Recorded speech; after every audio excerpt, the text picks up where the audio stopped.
Welcome back to the Celtic State of Mind. I'm Paul John Dykes. Today I'm delighted to be joined by Patrick McGilp, the emerging Acsom talent, and hopefully we will also be joined by John Yogi Hughes.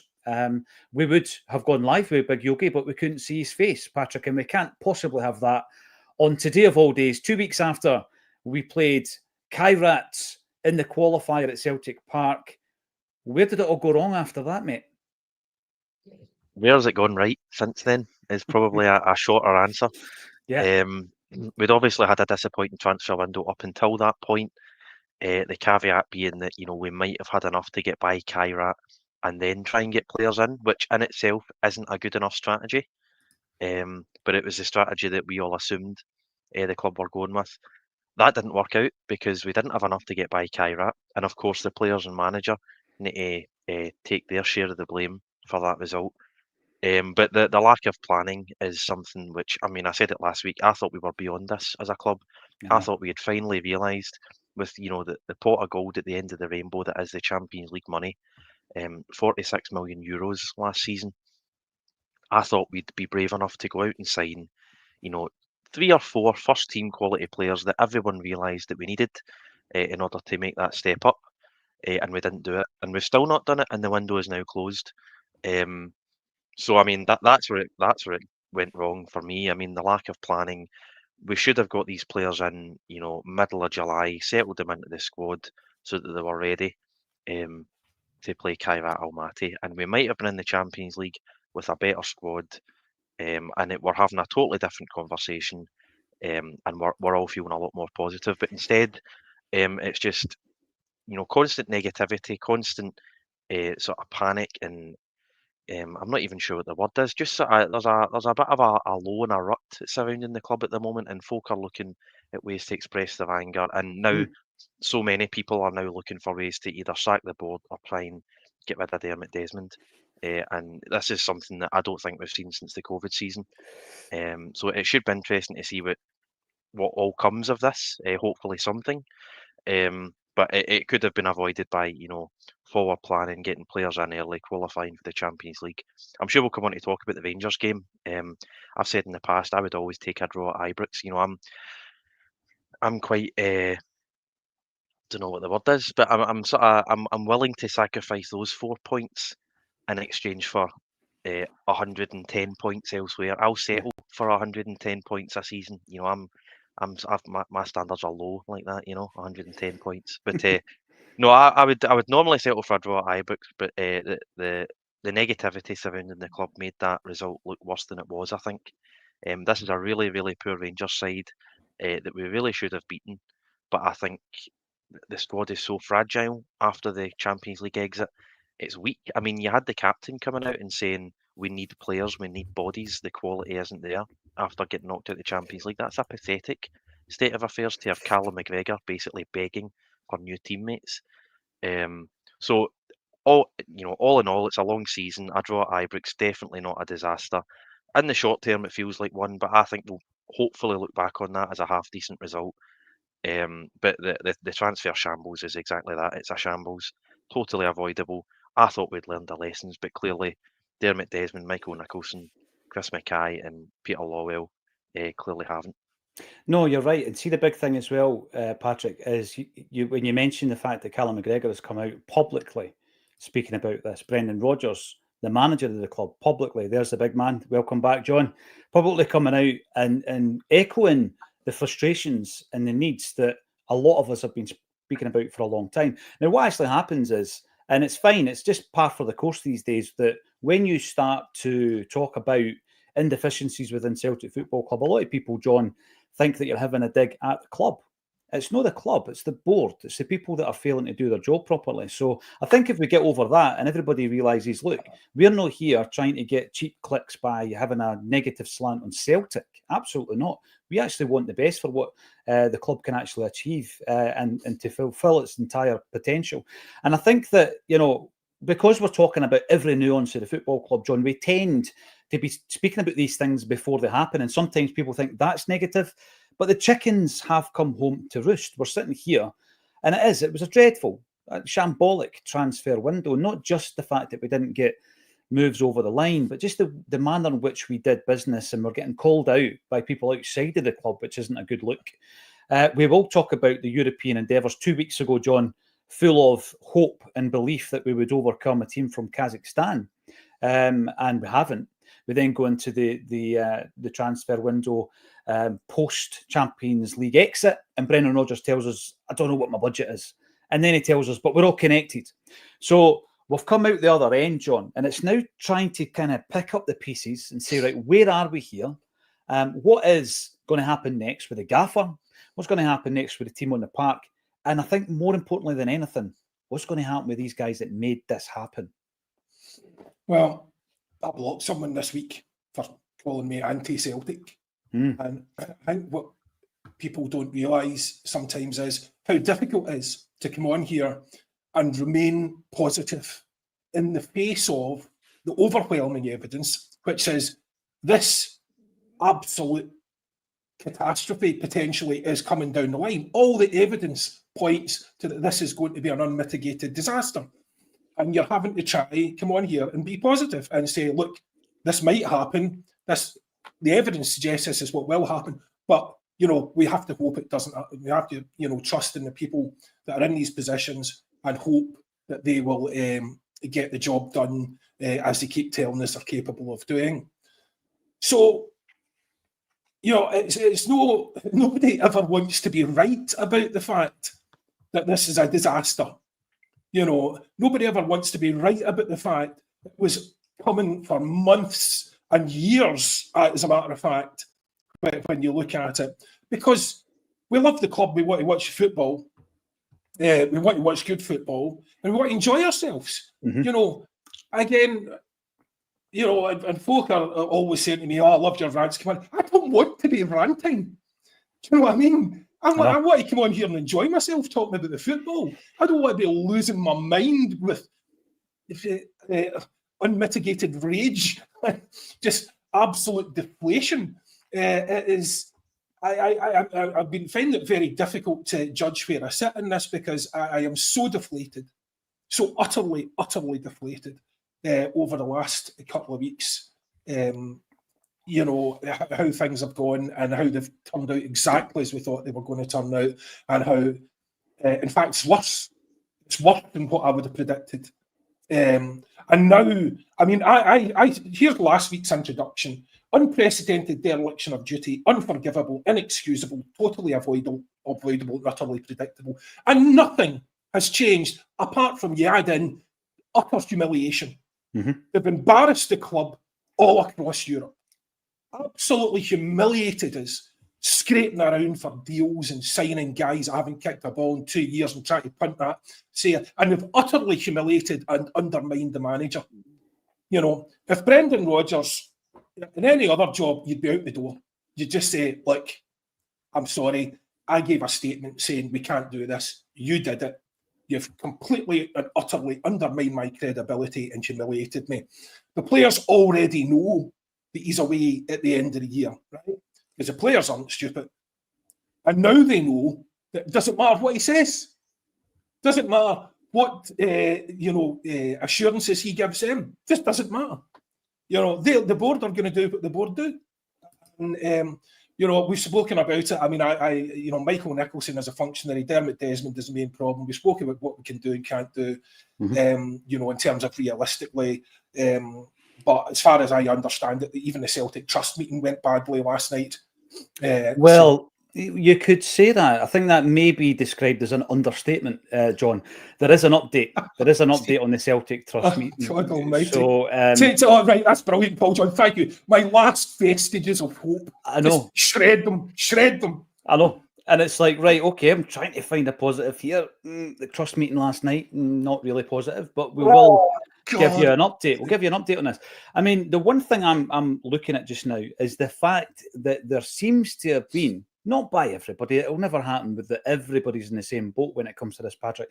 There seems to have been a coming together and a galvanisation of the fans when it comes to the vast majority of people, and you can never claim to talk for everybody, but the vast majority of people I'm speaking to, those that are coming in and commenting on here, and when you're doing kind of like transfer deadline shows in the last hour of the window and 18,000 people are tuning in live, you know that people are looking for something to cling on to.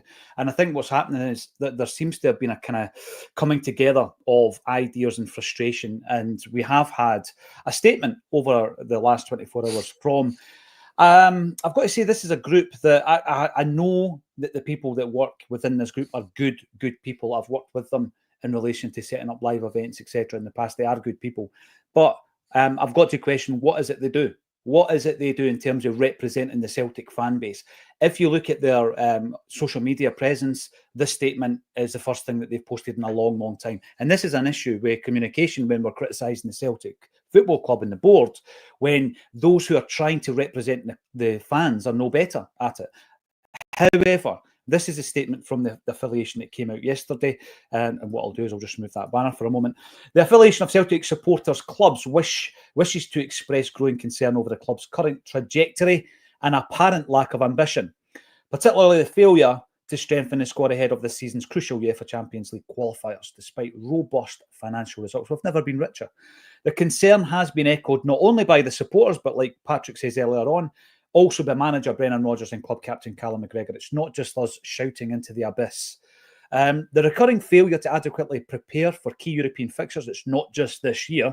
We've spoken about that, guys. We continually fail to be prepared for these European fixtures, has become a troubling pattern, raising serious questions about the club's strategy, planning and competitive priorities. We call it on the CEO, Michael Nicholson, to provide a clear and direct explanation to supporters and shareholders, etc. And they're talking my language here, John. They've called for an explanation. They've called for some form of communication from the CEO.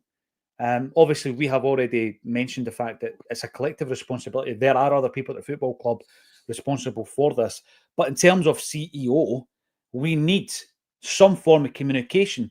But I'm sitting here and I don't expect to get it, John. I don't expect the club to do it. How ridiculous is that? How ridiculous it is that we've got Celtic supporters, an affiliation of Celtic supporters clubs, out and basically begging them to say something. Say something. How bad is your communication?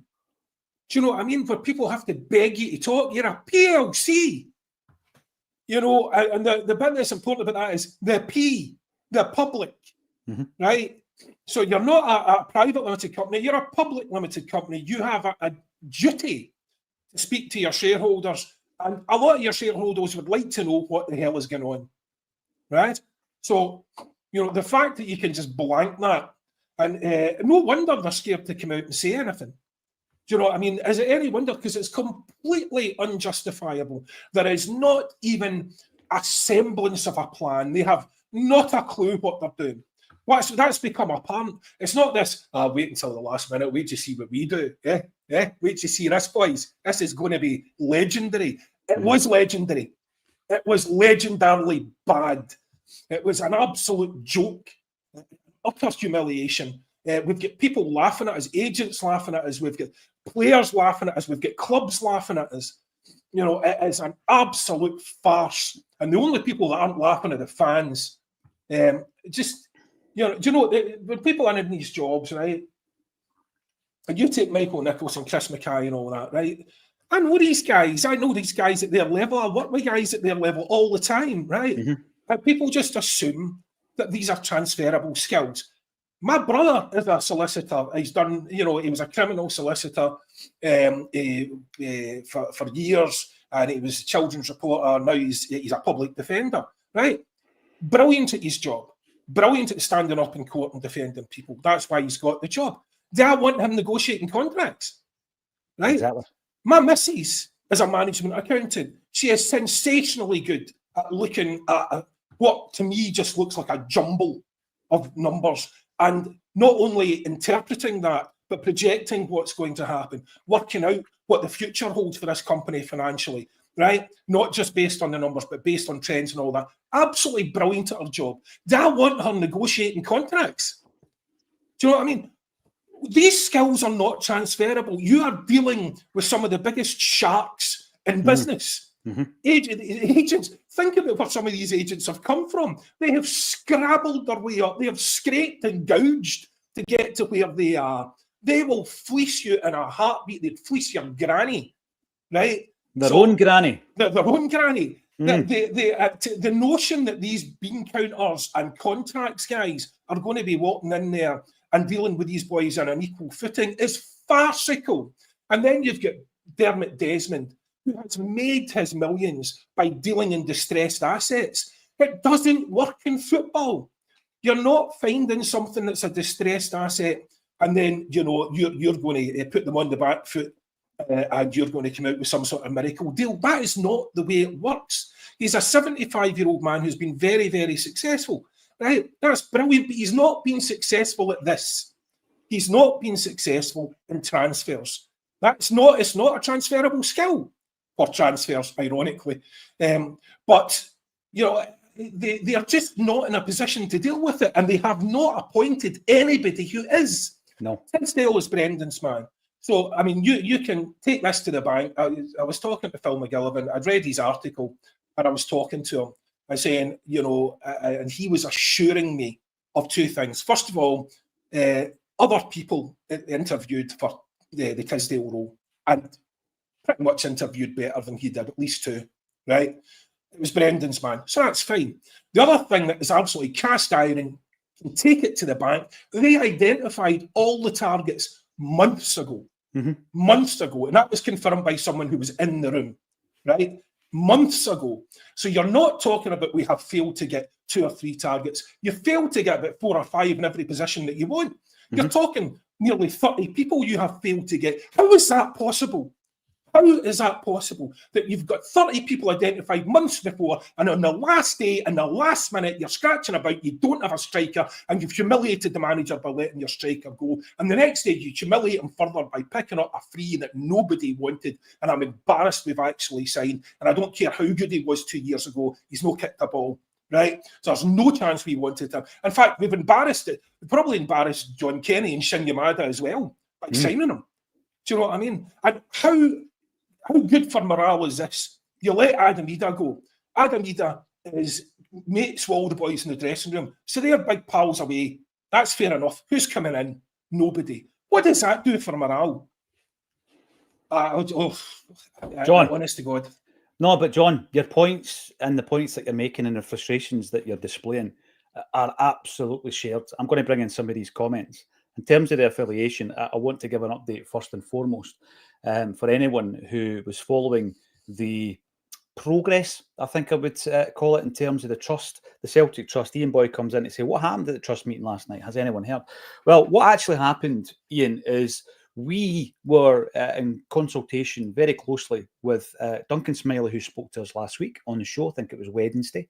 In fact, it was just after we got knocked out of the qualifiers that we put that out there. And also David Lowe, speaking closely and engaging closely with David. The third member of this squad, if you like, was Peter McGowan, another businessman, a big Celtic fan, and someone who has been very successful in their endeavours previously. So what they wanted to do as a starting point, like what the affiliation says there, like what John Hughes has just said, and we echo that, is we wanted some form of a plan so that at this moment in time, we are fans with no voice and we want to have some form of influence. So David and Duncan and Peter thought that, you know what, because of David's previous involvement with the Celtic Trust, he was the chair for a spell, we could go back into this and we could actually make it work. Because again, if you had checked the socials, for example, which is the best way of communicating with any of the people who have signed up as members of the trust, prior to the AGM announcement, there had been nothing for a long, long time, a very long time in terms of communication. So how, on one hand, can we criticise the Celtic Football Club for not communicating when people who are meant to be representing shareholders or fans don't communicate either? So anyway, David, Duncan and Peter put themselves forward for election to the position of trustees at the AGM last night. We covered it fairly extensively, I would say. We mentioned it. People were becoming aware of this. And at Gracie's, I think what happened is the current trustees were taken by surprise by the turnout. So we were represented at Acsom, and various others were there and said they had heard about this through Acsom. Duncan was there, Peter and David was there. Duncan flew in from Portugal just to be there. He didn't want to be an absentee. And within, I believe, 40 to 45 minutes, they decided there was absolutely no way that they could get on board with the current regime. So where that goes next is up for debate. We will definitely be following that, and we'll definitely have representation from the three who had been elected last night to talk about the reasons behind it and what happens next. But that is exactly what happened last night, John. So it was a false dawn, guys, a false dawn. Very, very unfortunate, because if you look at the goals and the objective of what these three gents were trying to achieve, it was all about bringing the fan base together, Patrick, so that we had more of an influence. Otherwise, we can talk all day long about this, and there might be a statement from the affiliation that comes through, and it'll get rubber-eared by the club, because that's what they do. You can chant sack the board, they'll put the PA up. You know, you can bring in a tifo, they'll ban you. This is the kind of thing you can integrate under the concourse, so they'll put up a big fence. These are the ways that the club deal and control the fan base. So it's all about having some form of a voice and some kind of influence. That's disappointing, Patrick. But what I would say is that these three guys aren't just going to, tear it up and just leave it. They are obviously going to go way back to the drawing board and come back with a revised plan, I would suggest.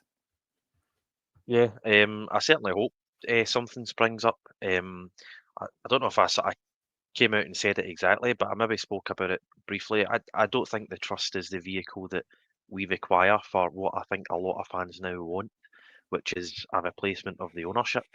I mean, it's a good idea, and they did have some momentum during COVID. I think they went from about 90,000 shares to 170,000 shares within the space for a few months, which, at that rate, as impressive as it is, it still would have taken years to get anywhere close to the 5% that they want.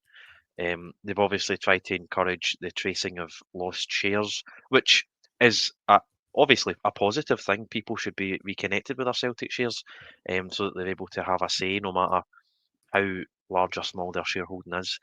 That's a good idea. I don't think it's enough to get to the 5%.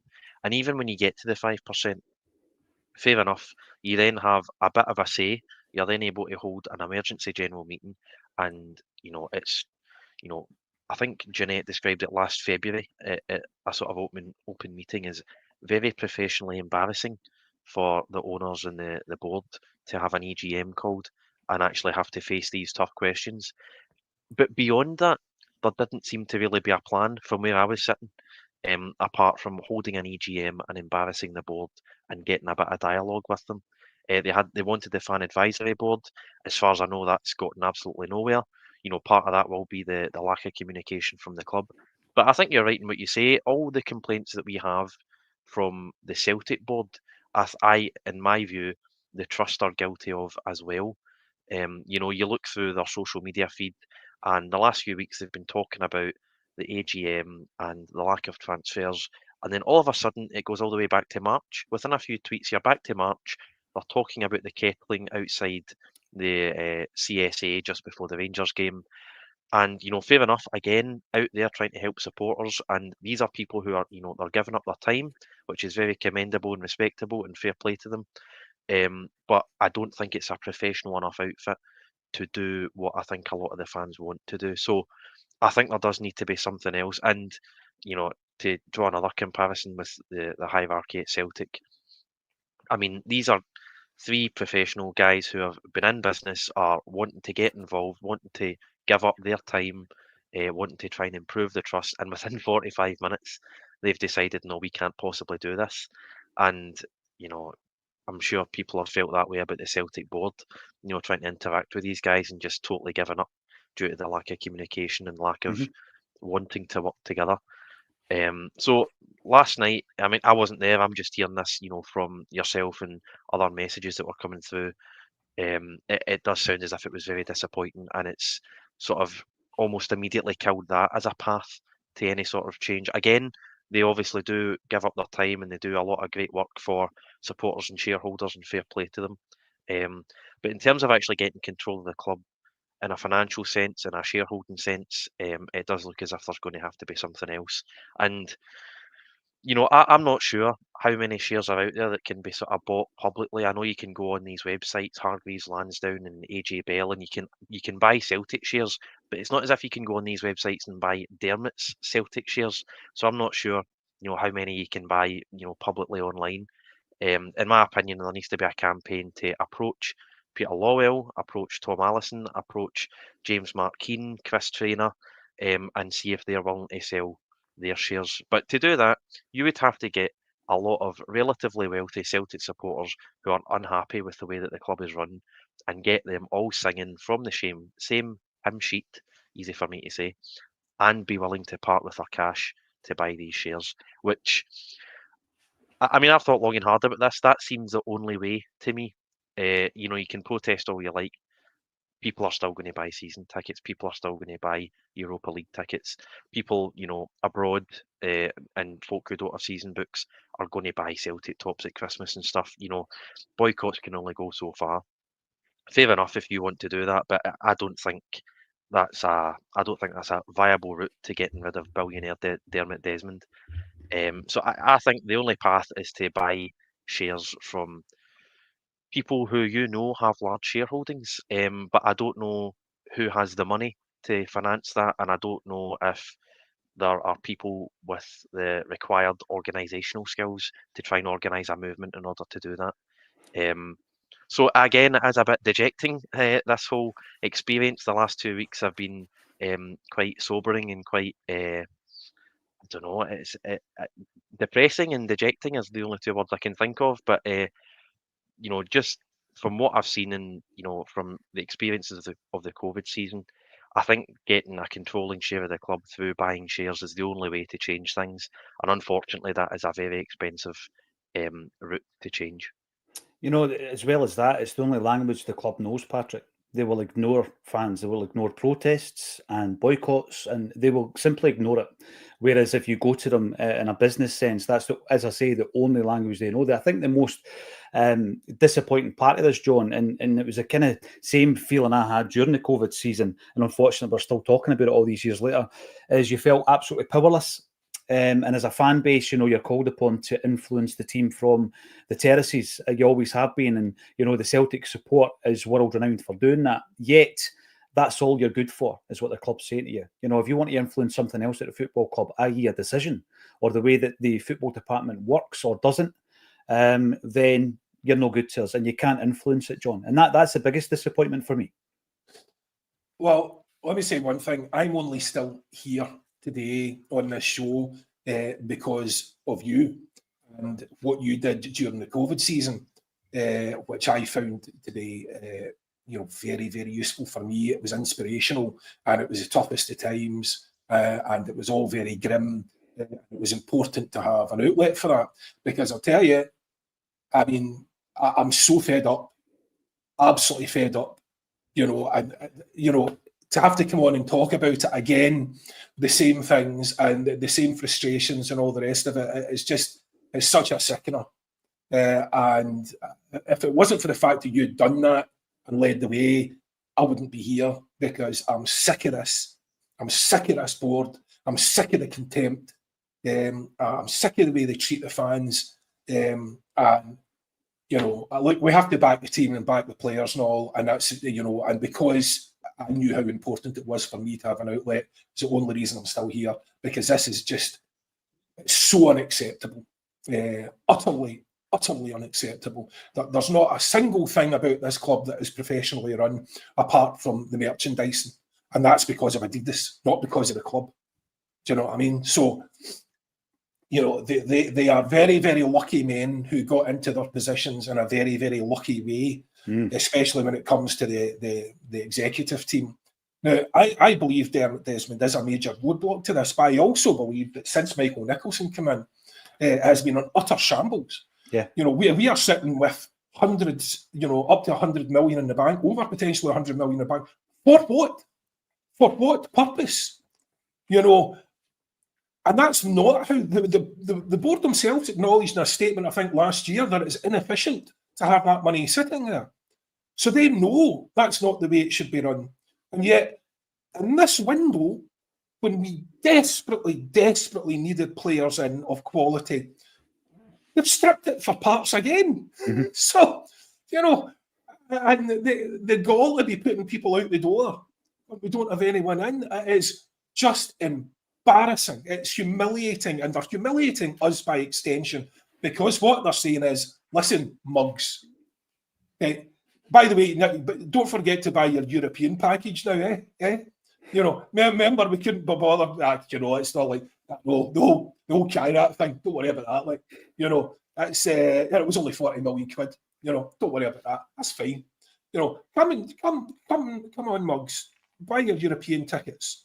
You know, because you want to see these second-rate games in which we're going to embarrass ourselves because you know, we don't have the players in. You know, but hey, who cares really? It's not about the quality, is it? You know, because you love this club so much, you'll accept anything, mug. You know what I mean? And that's basically what their position is from on high. And unfortunately, there's a very large part of that is correct. We will. You know, we're not going to stop supporting the team because they're treating us disgustingly. You know, we're just not going to do it. But, I mean, for me, there has to be some sort of... We're not going to see the shares thing. That's a very, very long play, regardless. That's a hugely long play. You know, what is it? Dermot has nearly 33 million shares. So... You know, to say it's a long play is an understatement. And as I said before, and as Patrick pointed out, you get the EGM, and the point is to embarrass them so you get their attention. If you're embarrassing Dermot Desmond, you're getting his attention. That's great, but that's 8.5 million quid or 5%. That's a lot of shares. That's a hugely difficult, complicated thing to try and rustle up, right?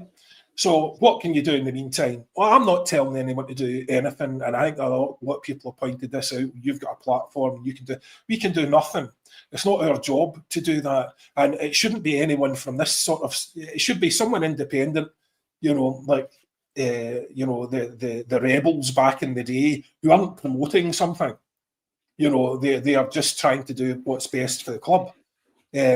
So. You know, because it can always be taken that our opinion on it is worthless because, oh, that guy hate that podcast or that guy talks nonsense and all the rest of it. And that's what would happen. So we need an independent third party, or those are 3 guys maybe to get together and do something constructive. But again, a long play. In the meantime, I would take whatever visual representations that there are in order to embarrass the board. Whether it's I think it was Laura had mentioned that one of the 20-minute Terms boys had said, you know, scarves. I would take that, you know, half the scarf in black saying sack the board and the other half in green saying back the team.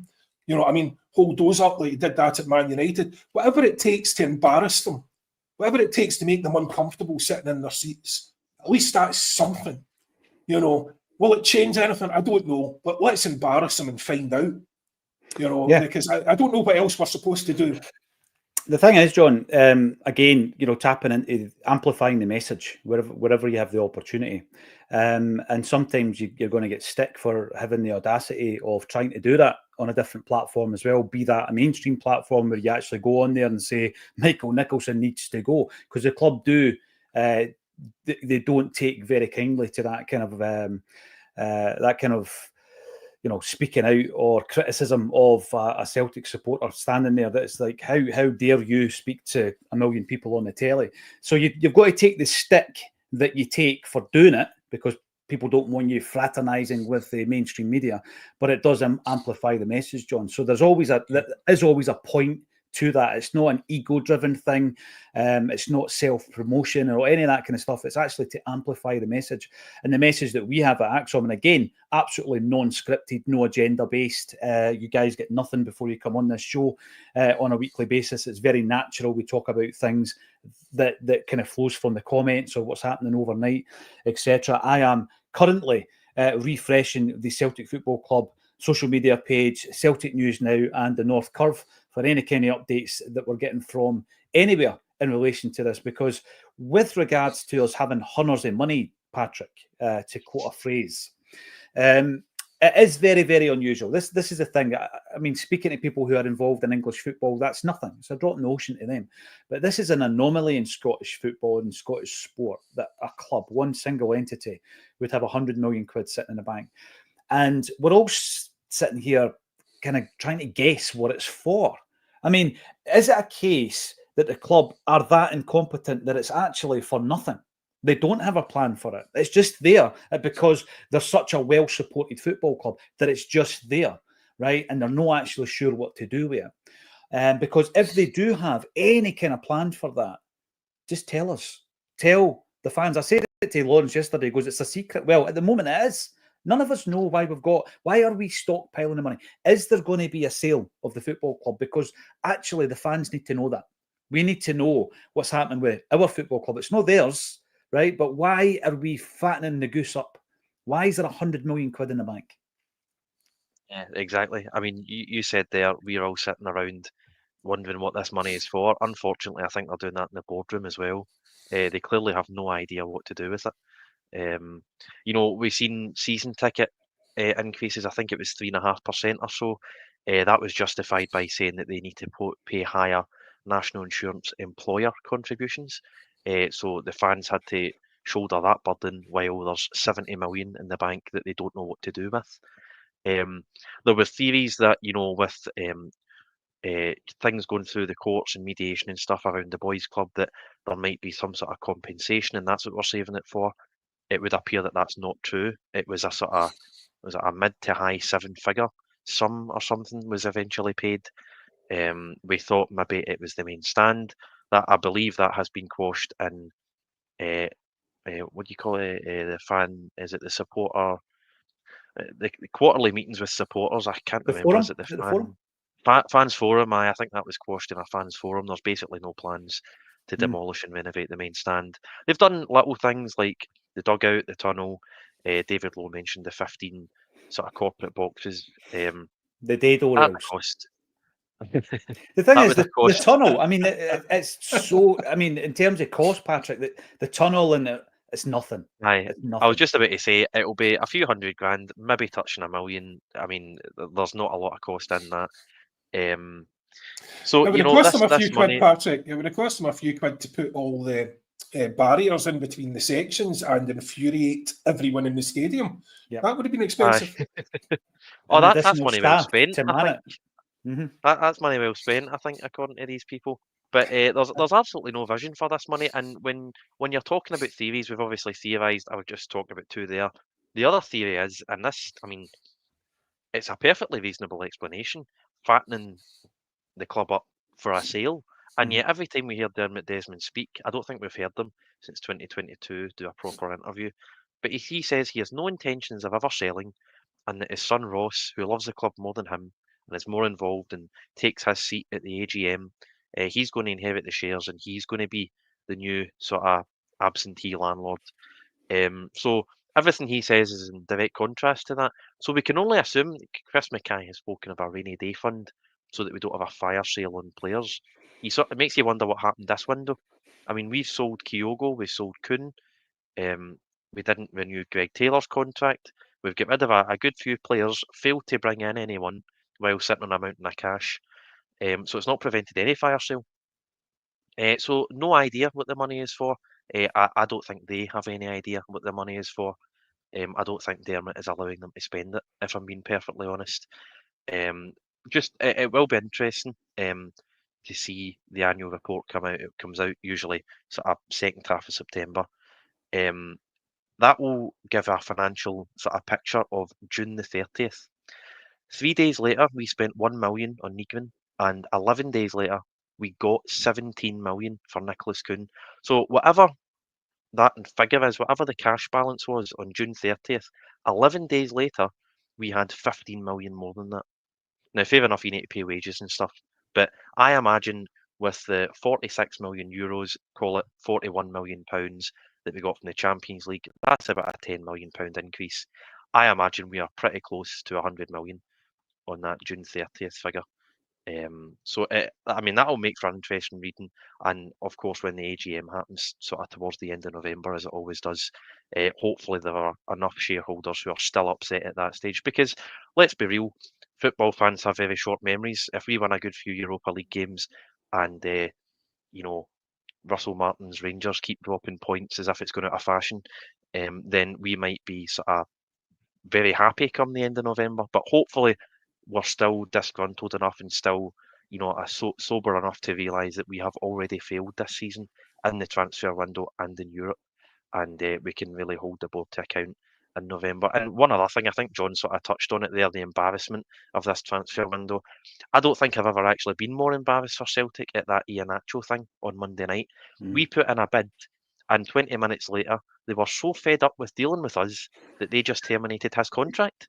I mean, if you don't laugh, you'll cry. That's so And true. I listened to Harry Brady take his sort of analysis on this, and the theory goes that, we have done this so often with so many clubs and so many agents. I mean, just look at the winger that we bid for. They wanted 5. We bid, 2.6. We then decided we were going nowhere near 5. They were discussing it in Clyde 1 actually last night. We decided we weren't going to go anywhere near 5. So we move on to our second option in Balak Wisher or Balak Shiwa, whatever his name is. And we end up matching 5 on the last day of the window. And you think, right, we've moved on from our first option because we're not willing to pay 5 million, but then we end up paying 5 million for our second option. And Dermot has this, he's obviously got this thing about getting the best deal on the last day and all that and showing who's the man.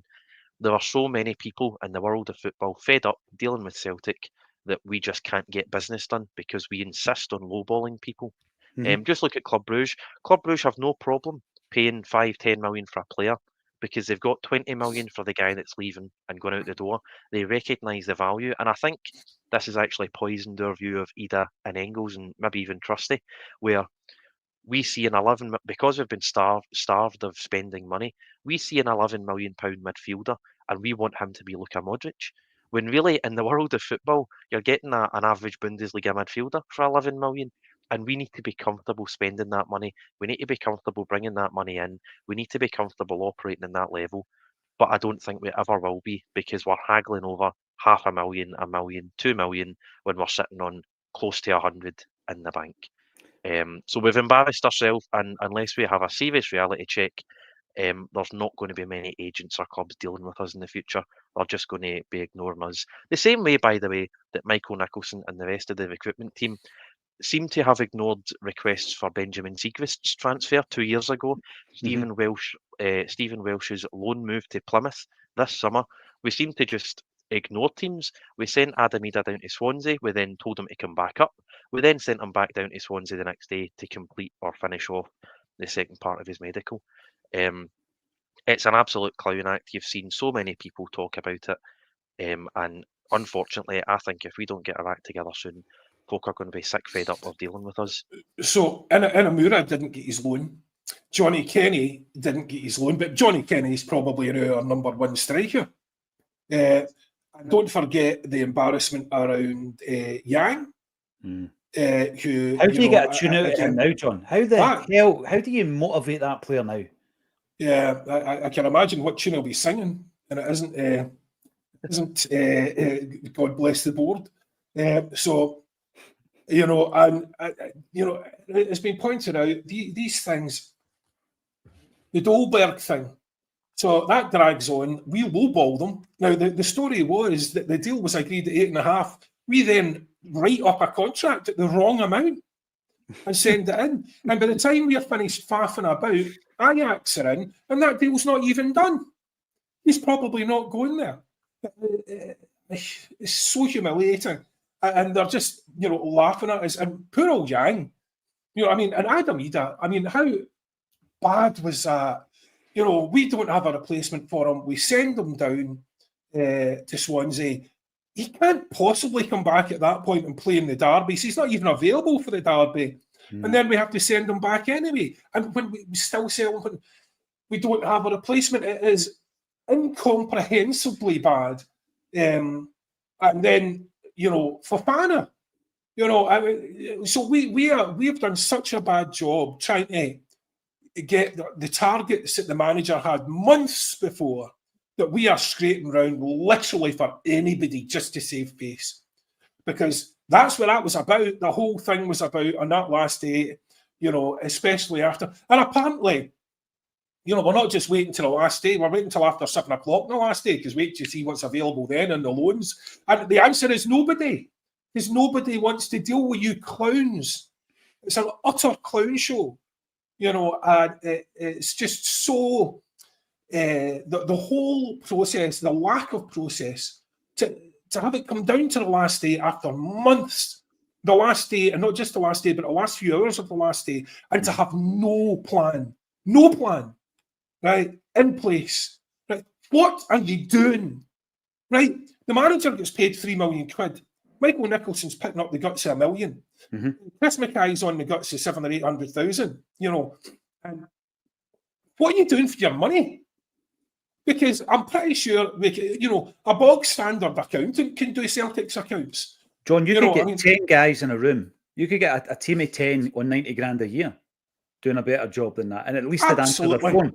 They'd answer their phone as well. You know, and how embarrassing is that? And especially because it's your man, again, the Brighton manager, I forgot his name now, the Birmingham manager who was Brendan's number 2, and in fact, a very big miss from Brendan's team, Chris Davis. Chris Davis. That's why we've had guys going to Birmingham. Do you know what I mean? Because he knows that we are, you know, we can't give people time, and he knows he's likely to get value. So apparently he's a very, very, very smart guy, Chris Davis, and he's obviously a big miss at this point. But even back then, you couldn't get this board to agree to anything. So, you know, he's maybe a big miss in the coaching side rather than the financial end of things. But you know, I mean, the fact is that they have fatally undermined their manager with their own incompetence, right?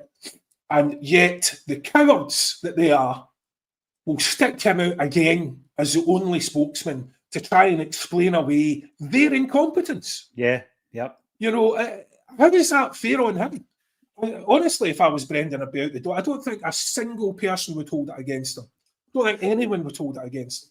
This is the difference this time round, though, John, isn't it? Because I'm pretty sure we'll all have heard the rumours around Brendan's future and all that, and I think we need to touch on it. But if the worst case scenario, even if it is that for him or for us, was that he left the football club, I don't think the mood would be anything like it was before. You made a point there, actually, after your last dialogue there. If I had a button of applause, I would have pressed it, Patrick. I thought that was outstanding what you said. And in terms of poisoning the transfers of players, I think you're right. And also our inability to do it quickly enough meant that Adam Idah, who's probably a £6 or £7 million player, it's elevated up to 8 or 9 million. And the same thing happened with Arnie Engels. What was it, 7 or 8 up to 11? So you're now judging them differently because of the incompetence of the people not doing the deals quickly enough. The thing with Adam Idah, going back to what you were saying there, John, you go into that game against Rangers and you're thinking, well, I'm not a massive fan of Yang, but I do feel for him actually after what's happened. Him and Idah could well have been starters. Right. I mean, it all depends on your opinions against Rangers, but we can't because of the incompetency of these people who are doing or not doing the deal. So Adam Idah's not even in the squad for obvious reasons. And then how do you get a tune out of Yang other than sack the board, as John quite rightly says? How can you get a tune out of Yang until the end of the season? I want to have a wee chat. I know a lot of people are really frustrated in the comment section. Simon Fideni, John, were you changing your studs for moldies when you went off earlier? Absolutely. Getting that big, massive rugby studs in there, the Roy Aitken studs. And Mick G comes in to say, as much as you can't condone the board's behaviour, I think Iheanacho could do really well for us. I don't care if he does really well for us. The point is nobody wanted him. It wasn't a serious target. It was a pure act of desperation. I don't care if he comes on and he's a genius, because it was utterly, utterly embarrassing how we got to that stage. So that's not the point. And yeah, I completely disagree with that anyway. The boy's not kicked the ball in 2 years. He's not suddenly going to turn it around unless we're capable of, miracles. But, but it's not the point. I don't, it's just so he was never embarrassing. He was never on a list, John. It was scratching about last minute kind of stuff. And what annoys me is that all that bit leading up to it, where the football department have got their kind of scouting and they've got their recruitment data teams and they've got all this working along, all year round. And then they're submitting the players that they want. And then what they're actually getting is completely different. This is not a new phenomenon at Celtic. And I do say this not to say that, oh, we're in the know, blah, blah, blah. But if I speak to anybody who's involved at Celtic or who has been involved in Celtic, I ask them questions like this. And John Collins spoke about it when he was working with Ronnie Dyler. Johan Mialby spoke about it when he was working with Neil Lennon. And we had Peter Grant talking about the process when he was working with Tony Mowbray. So we had like 3 regimes in the last year where not only on the stage, but backstage, I'm asking them questions. How does this work? How does that work? And with regards to 2 players, lads, called Colin Kazim Richards and Carlton Cole, so they came in under Ronnie Dyler, more or less the same regime, right? Some of the faces might have changed, some of the titles might have changed, more or less the same regime, but we're still working along the same lines. Collins and Dyler said, no chance. I don't want them anywhere near a football club. And in particular, and I don't think they'll mind us saying this, Kazim Richards was known for being a bad egg. They didn't want his personality at Celtic, never mind his ability. They didn't want him as a person at Celtic. And Celtic went and signed him anyway. So Dyler and Collins had nothing to do with the signing of those 2 individuals who were shocking signings. Bottom of the barrel signings, John, a wee bit like what we're talking about at the moment. Now, if we're talking then about Brendan Rodgers, this is a guy that, you know, loves to talk a good game. Now it's his responsibility, regardless of what's happened before. As of like ground zero to day one, Patrick, it's now his responsibility to try and work with the squad that he's got available to him. So it's the Ronnie Dyler turning up at training and there's Kazim Richards, even though I said to the gaffer, I don't want that player. You've went and signed him anyway. I'm going to have to try and get a tune out of him. And that's what Brendan Rodgers has to do now. He needs to earn that massive salary that he's on, right? And he needs to just get on with it. He needs to draw a line and get on with it. Is he capable of doing it? I mean, we don't know him personally, Patrick, but we've seen him over 2 different spells at Celtic, how he reacts, how he brings a lot of the drama himself and a lot of the baggage himself to the party. He does. Let's be honest, right? I mean, an impossible job, it would appear, but he is getting paid to do that job, right? So he's got a squad. What does he do next? Is he able to get some kind of harmony into that squad? He's got a player in Yang who knows he didn't want him at the football club, but he's there. You've got other guys who might have been promised loan deals, who have been told you're not getting a loan deal, right? And we've got a couple of short-term guys in there. You know, GSP from Manchester City, Sarachi, the left back. They're only here for the rest of the season. What do you do with what he's got? Well, firstly, I mean, that's a massive sign that he's not sticking around beyond this season. I think even 3 weeks ago, I think we're all still relatively hopeful that he might do so. But after the shambles of Kyra and the shambles of the transfer window and just sort of odd comments here and there, I think the chances are basically nil because of these 1-year contracts and 1-year loan deals. I'm going to attempt to be positive in answering this question because I think over the last 2 weeks we have seen, I like to think that what we've seen is the worst of this squad. Basically everyone off form in 3 of the last 4 games. The worst of Maeda, the worst of Carter Vickers, the worst of McGregor, Hatate, Engels and Nygren. Tierney. You know, just the worst of everyone. Tierney, you know, can't finish a game. Looking ahead, when you look on the wings, yeah, up until January, we basically have Balak Shiwa, I want to say Tunecki, is that how you pronounce his name? Tunecki. Let's assume with the strikers that we have, Maeda will be a winger, and then you get Forrest and Yang, and then in the January, I mean, we'll be lucky if he's anywhere near fit to play, but in January you should have Jota back, and then you get the window, which I'm sure we'll prepare for, by the way, the January window. I'm sure that'll be great.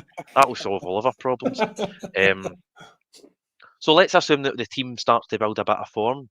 And, you know, we did see, I mean, as much as Rodgers is very much partly to blame for the Kairat disaster, he is the man that masterminded the Leipzig result, the Bayern Munich performances, up until last season, a near perfect record against Rangers, brilliant in big games. Since February, we've been on the slide. I think everyone can see that, and you know that needs to be turned around immediately.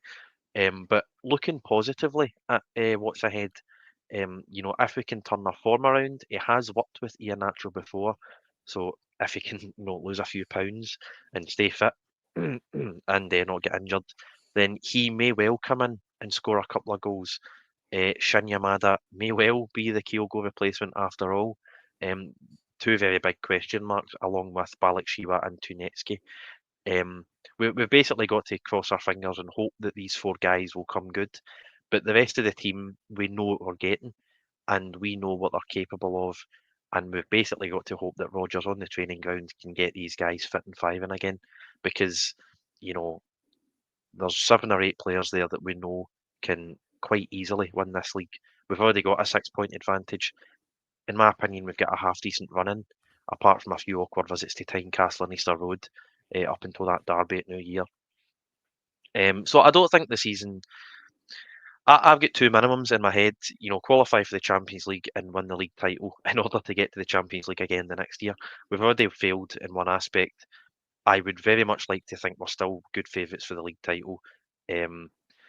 Brendan, I know what you're saying there. He will stay for the rest of the season. I think, in a way, the board have him over a barrel as well, because they know that he can't leave. If he wants to protect his reputation as a great Celtic manager, he must stay. Even if he has the upper hand at this moment with the shambolic transfer window, he knows that he must stay and see out this 3-year deal in order to keep his word. And I think he is good enough to get us over the line in the league. I would love to see us become a top 8 team in the Europa League. I think if we're at our best, I think it's a possibility. It's by no means a certainty. I think we've got a relatively tough draw. But I think the manager has shown in the past he's good enough to turn it around.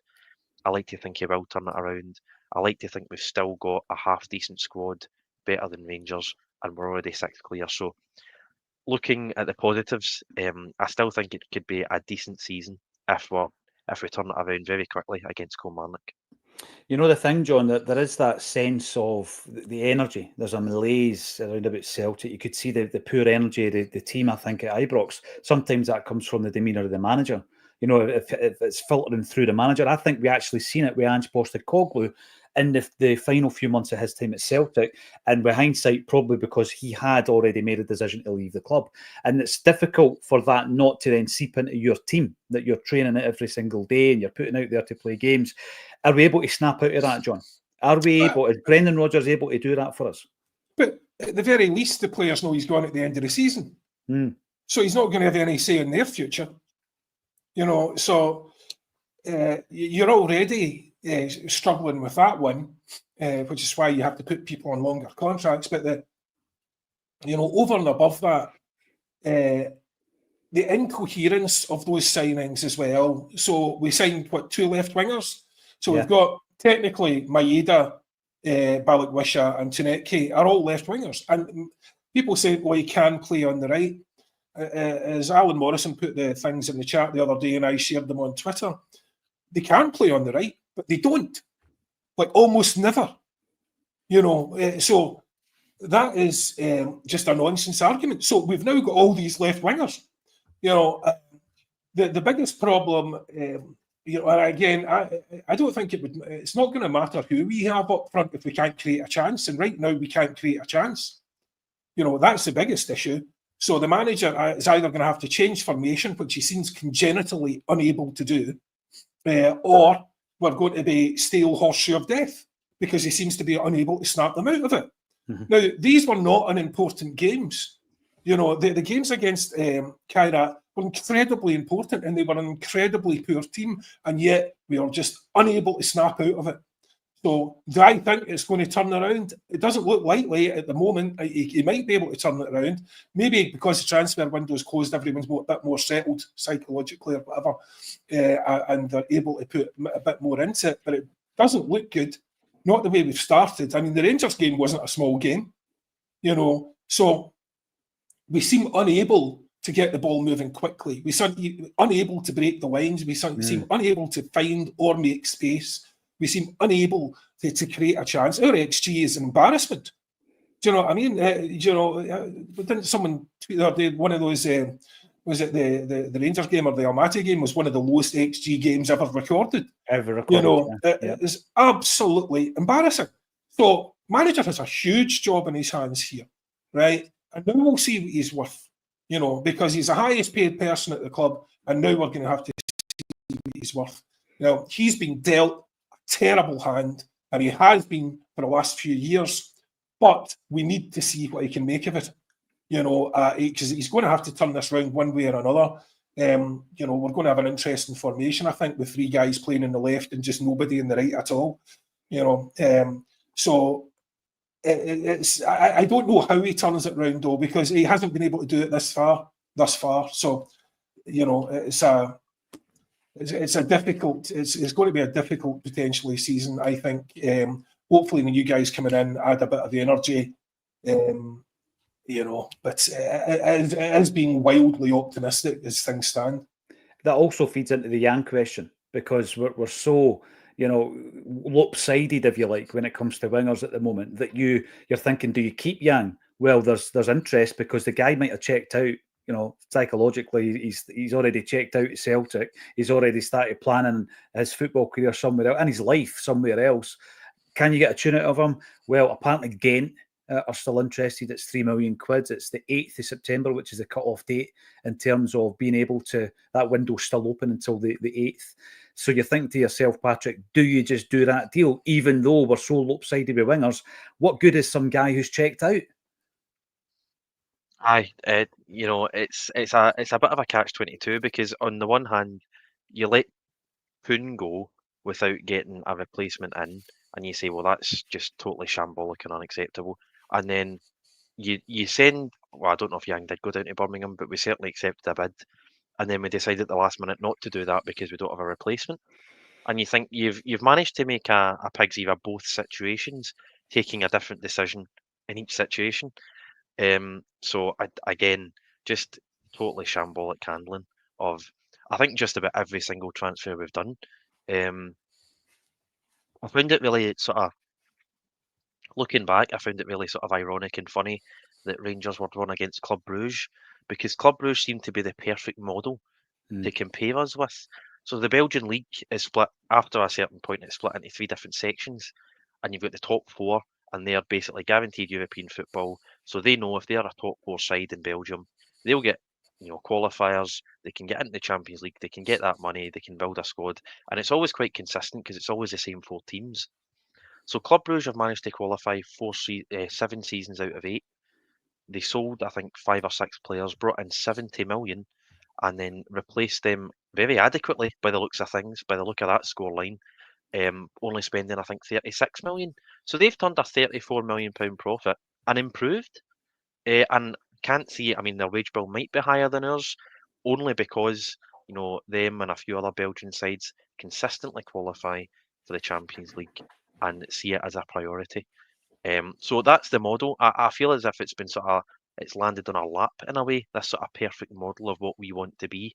And I think everyone's seen that this window, and it makes us look even more shambolic, because they're not last minute scrambling around for deals, determined to get the best value. We've got no value out of this transfer window. We've embarrassed ourselves and we've left ourselves short. With his Club Brugge, they've made tens of millions. They've improved the squad. They've got their business done early. They're in the Champions League. So again, the Yang, I found the comparison of Yang and Kuhn quite interesting, because we made different decisions and we've managed to make a pig's ear of both. And we have this perfect example in Club Brugge of what we should have done, essentially. Yeah, without a doubt. And meanwhile, Dermot Desmond's enjoying a round of golf. Thanks every single one of you for tuning in. Almost 4,000 on the Wednesday bulletin.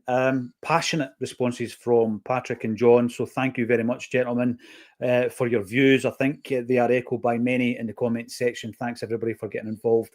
And if you want to do it all again, join us again tomorrow at 12:30 on A Celtic State of Mind.